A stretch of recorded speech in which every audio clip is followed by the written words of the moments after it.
आप हैं बिहार संवाददाता के साथ और मैं हूं मनोज चतुर्वेदी। आखिर इन जातिवाद के जो गुंडे हैं इन्हें प्रश्रय दे कौन रहा है, किसके इशारे पे ये करते हैं ऐसा काम? जी हां, जरूर कोई ना कोई इनके पीछे खड़ा है जो जातिवाद को आगे करके किसी न किसी का तो भला निश्चित तौर पर कर रहा है। या तो वोटों के बिखराव से करे, वोटों को एक जगह जुटान करके करे, लेकिन कर तो रहा है वो किसी न किसी का भला और बिना किसी के सह पर नहीं कर रहा है। मध्य प्रदेश के सिद्धि की घटना अभी थमने का नाम भी नहीं ले रही थी कि मध्य प्रदेश के सागर जिले से एक ऐसी तस्वीर आई जिसमें यह कहा जा सकता है कि निश्चित तौर पर कोई ना कोई तो है जो इन जातिवादी के जो गुंडे हैं उनको प्रश्रय दे रहा है। मध्य प्रदेश के सागर में एक विशेष जाति समूह जो है उसे मंदिर के भंडारा में नहीं ढुकने दिया गया। मंदिर में प्रसाद खिलाया जा रहा था, वहां पर जब ये बिरादरी गई तो उसे कहा कि तुम्हारी औकात नहीं है कि तुम यहां पर बैठकर खा लो।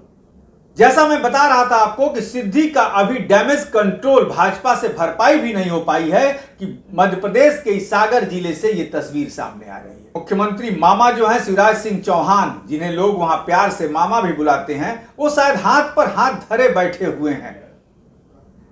शायद ये समझ गए हो कि इस बार सत्ता जानी ही है। प्रधानमंत्री नरेंद्र मोदी तमाम योजनाएं लेकर आते हैं इन तमाम तबकों के लिए, तमाम बिरादरी के लिए, लेकिन उन्हीं के लोग भाजपा के शासन मध्य प्रदेश में ऐसी करतूत कर देते हैं कि प्रधानमंत्री मोदी से लेकर देश का जो नाम है, देश का जो सर है, उस शर्म से कहीं झुक जाता है। लेकिन सबसे बड़ी बात यह है कि फिर भी उन लोगों पर कोई कार्रवाई जो है नहीं होती है। कार्रवाई के नाम पर शायद लीपापोती होती है। मध्य प्रदेश के सागर से जो ये तस्वीर आई है उसे हम दिखाते हैं और क्या कुछ कह रही हैं वहां की महिलाएं, वहां की बेटियां, ये सुनना भारत के 130 करोड़ लोगों के लिए निश्चित ही जरूरी है। सब लड़के बच्चे जो मंदिर में जाते हैं तो भगा देते हैं। हम चमार हैं तो क्या इतना छूट है हमारे पास कि हम क्या लगाए हैं तो हम कोई छूत मनाते, लड़का बेटी जाती नहीं, प्रसाद देते, मेक के देते, उनको खाना खिलाते और हमारी बनाई मंदिर और हमारे आदमी लोग बनाई मंदिर और हम कोई छूत मानते हैं। जब हम बोले कि इस तरह क्यों करते हो तो बोलते हैं कि प्रसाद लेना हो लो, ना लेना हो ना लो, नहीं चली जाओ यहाँ से। जब बोले कि हम सीधा पिसान सब कुछ देते हैं तो क्यों ना आए, तो कहते क्यों आते जुठाले लोग इसलिए यहाँ आते। हम उनका प्रसाद छू दिए थे तो गाली गलौज करने लगे। 3-4 साल से हो गए सर इस तरह करते। ऐसे नवरात्रि में यहाँ दुर्गा जी रखते हैं तो नवरात्रि में भी अपने जातों खवा देते हैं करना, फिर हमारे यहाँ को बुलाने आते हैं तो ऐसे करते हैं सर। नहीं सर, हम सोचे कि ऐसे कभी नहीं किए। हम सोचे अब बदलेंगे तो ऐसा कभी नहीं किए, लेकिन इस साल उनके हद ही पार कर दी बदतमीजी करने। ये आपने सुना, ये मध्य प्रदेश के सागर के उस गांव की तस्वीर है, उस गांव की महिलाओं की, उस गांव की बेटियों का कहना है कि क्या हुआ, भगवान के भोग में भी अब जाति और पाति लगा दी जा रही है कि तुम इस बिरादरी के, तुम्हारी औकात नहीं है, तुम ऐसी बिरादरी से हो कि ये प्रसाद तुम नहीं खा सकते।